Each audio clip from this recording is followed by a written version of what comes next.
आज हम लोग पढ़ेंगे कंप्यूटर आर्किटेक्चर पार्ट 2।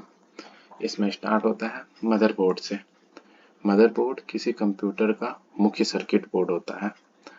मदरबोर्ड पर सीपीयू, रोम, रैम, मेमोरी आदि उपकरण लगे होते हैं। जितना भी मदरबोर्ड होता है सब में सीपीयू लगा होता है, रोम लगा होता है, चिप लगा होता है, रैम लगा हुआ होता है, मेमोरी लगा होता है। कंप्यूटर के अन्य उपकरण जैसे input unit, output unit, hard disk drive, CD drive, sound card, video card आदि मदरबोर्ड से जुड़े होते हैं। मीन्स जितना भी डिवाइस है सब मदरबोर्ड से जुड़ा होता है। भविष्य में हार्डवेयर उपकरण को जोड़ने के लिए मदरबोर्ड पर एक्सपेंशन स्लॉट होता है। मीन्स एक स्लॉट होता है जिससे हम बाहर का पेरिफेरल डिवाइस को जोड़ सकते हैं। उसको एक्सपेंशन स्लॉट कहते हैं, जिससे बाहरी चीज को जोड़ा जाता है। मदरबोर्ड का कंप्यूटर बस, मदरबोर्ड पर बने सुचालक तारों के समूह जो कंप्यूटर डाटा तथा संकेत को कंप्यूटर सिस्टम के भीतर एक स्थान से दूसरे स्थान तक ले जाने का कार्य करता है, कंप्यूटर बस कहलाता है। मीन्स कंप्यूटर बस और जो होता है वो तार का समूह होता है जो एक जगह से दूसरी जगह को डाटा ले जाता है।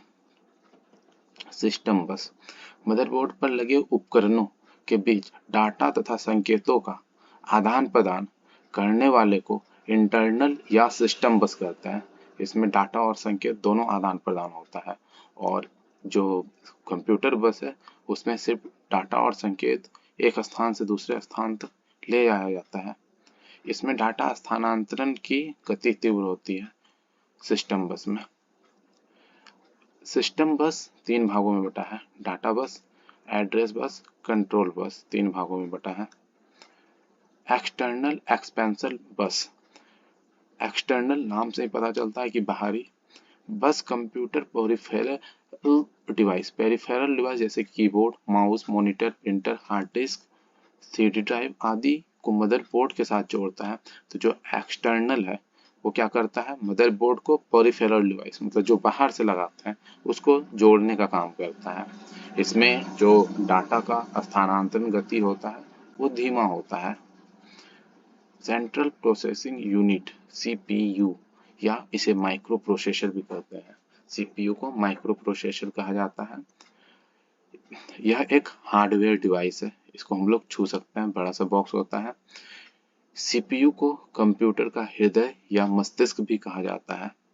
यह कंप्यूटर के सभी कार्यों को नियंत्रित, निर्देशित और समन्वित करता है। इस कारण से इसको कंप्यूटर का हृदय या मस्तिष्क कहा जाता है।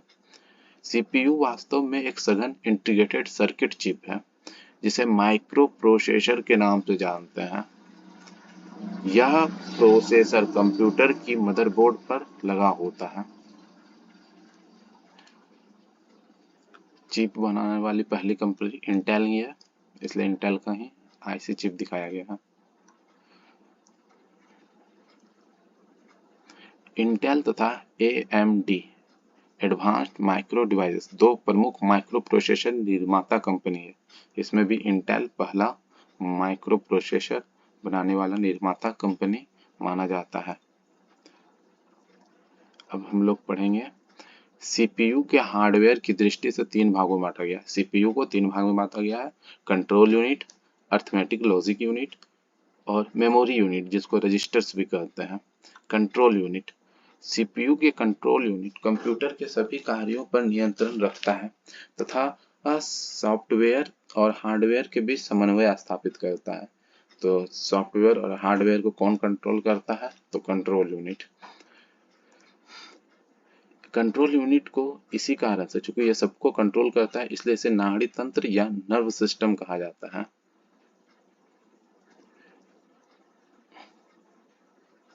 कंप्यूटर को अवसर सिस्टम कहा गया है, कंप्यूटर को अवसर सिस्टम कहा जाता है। तो जो सीपीयू है उसका 3 भाग था, कंट्रोल यूनिट जिसको पढ़े, इसके बाद अर्थमेटिक लॉजिक यूनिट जिसको एएलयू कहा जाता है शॉर्ट फॉर्म में। यह डाटा प्रोसेसिंग का वास्तविक काम एएलयू द्वारा करता है, ये डाटा को प्रोसेस करने का काम करता है। और कंट्रोल यूनिट से प्राप्त निर्देश, जो सीयू से निर्देश मिलता है, वो उसको गणितीय तथा तार्किक लॉजिक में कार्रवाई करता है। ये लॉजिकल काम करने का काम करता है। एएलयू के दो भाग में बांटा गया है, अर्थमेटिक यूनिट और लॉजिकल यूनिट। अब रजिस्टर्स, तीसरा भाग सीपीयू का, तीन भाग, CU control unit, ALU arithmetical logical unit, तीसरा मेमोरी रजिस्टर्स। यह उच्च गति वाला इलेक्ट्रॉनिक चिप जो सीपीयू का ही एक भाग होता है, यह सीपीयू के अंदर लगा होता है चिप मेमोरी, ये रजिस्टर्स में कहलाता है।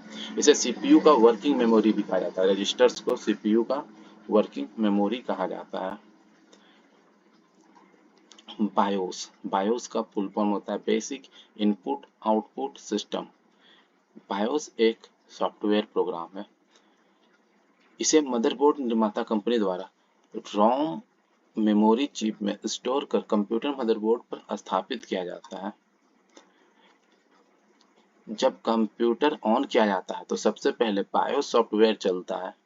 कंप्यूटर ऑन किया तो बायोस चलना शुरू हो जाता है, BIOS basic input output system, जो हार्डवेयर का जांच करता है कि जितना भी पेरिफेरल और अदर इंटरनल हार्डवेयर है सबको जांच करता है, जिसे power on self test post कहा जाता है। जब ये सब हार्डवेयर को चेक करता है, पावर देके, तो इसे पोस्ट कहा जाता है, power on self test. BIOS में स्थित boot space leader program operating system software की जांच कर इसे मुख्य मेमोरी में डालने का आदेश देता है। कंप्यूटर ऑन होते समय डिलीट बटन दबाने से बायोस सेटअप खुलता है। तो बायोस सेटअप कैसे खुलता है? कंप्यूटर ऑन करने के बाद डिलीट करने बटन दाबने से वह सबको चेक करता है। अब हम लोग आउटपुट डिवाइस पढ़ेंगे। यह कंप्यूटर के उपयोगकर्ता के साथ जोड़ता है तथा प्रोसेसर द्वारा प्राप्त परिणामों को उपयोगकर्ता समझने के योग्य स्वरूप में प्रदर्शित करता है। मतलब जो हम लोग डाटा दिए जाते हैं, रॉ डाटा, उसको समझने लायक कर कर हम लोगों को प्रदर्शित करता है। आउटपुट यूनिट, आउटपुट का कुछ उदाहरण monitor, printer, plotter, speaker, screen, image project, card reader इत्यादि है। सीपीयू या माइक्रो प्रोसेसर की कार्य क्षमता 1 सेकंड में संपादित किए जा सकने वाले अनुदेशों की संख्या से मापा जाता है। तो सीपीयू या माइक्रो प्रोसेसर का जो काम क्षमता है वो 1 सेकंड में संपादित करने वाले कामों से मापा जा सकता है, इसलिए उसे MIPS भी कहा जाता है। MIPS मिलियन इंस्ट्रक्शन पर सेकंड, या फिर BIPS बिलियन इंस्ट्रक्शन पर सेकंड। ये दोनों यूनिट है क्योंकि वो लाखों में कार्य को संपादित करता है, इसलिए सीपीयू के कार्य क्षमता को MIPS या फिर BIPS में मापा जाता है। अब हम लोग पढ़ेंगे आगे कंप्यूटर घड़ी। सिस्टम ब्लॉक, सिस्टम क्लॉक एक टाइमिंग डिवाइस है। ये टाइमिंग डिवाइस है घड़ी, जो कंप्यूटर प्रोसेसिंग में सिंक्रोनाइज करने के लिए इलेक्ट्रिक पल्स पैदा करता है, जिसे क्लॉक पल्स भी कहते हैं। सिस्टम क्लॉक की गति 1 सेकंड में उत्पन्न क्लॉक पल्स की संख्या के आधार पर होता है। इसकी जो मात्रक होती है वो हर्ट्ज होती है या मेगा हर्ट्ज होती है। हर्ट्ज या मेगा हर्ट्ज यह सिस्टम क्लॉक की गति होती है। और सीपीयू की गति MIPS में और BIPS में होता है।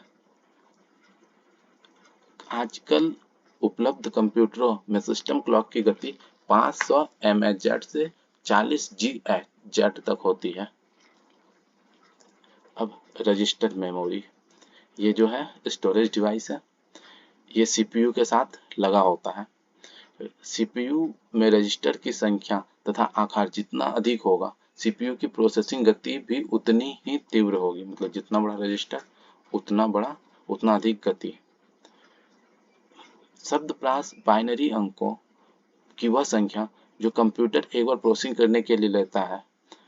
तो प्रास अधिक होने पर कंप्यूटर की गति बढ़ जाती है। मतलब जितना भी कंप्यूटर लेता है अपना डाटा, रॉ डाटा, वो बाइनरी में लेता है, और जितना अधिक डाटा रहेगा उसका प्रास गति अधिक हो जाती है। शब्द प्रास की लंबाई 8, 16, 32, 64 तक बढ़ाई जा सकती है। मतलब जो शब्द है उसका प्रास की गति 8, 16, 32, 64 तक बढ़ाई जा सकती है।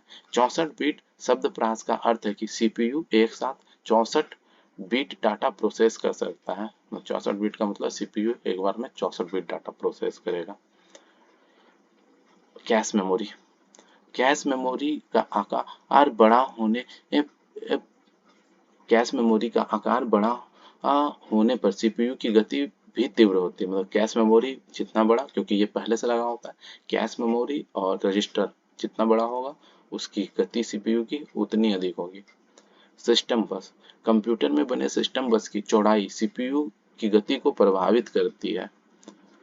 अतः सिस्टम बस की चौड़ाई 32 बीट है। इसका अर्थ है कंप्यूटर बस में 32 तार है। अच्छा, जितना बीट है उतना ही तार होता है। तात्पर्य है कि प्रोसेसर एक साथ में 32 बिट डाटा का आदान प्रदान कर सकता है। अब महत्वपूर्ण टॉपिक खत्म होता है इसका। अब अगला चैप्टर दूसरे दिन पढ़ा जाएगा।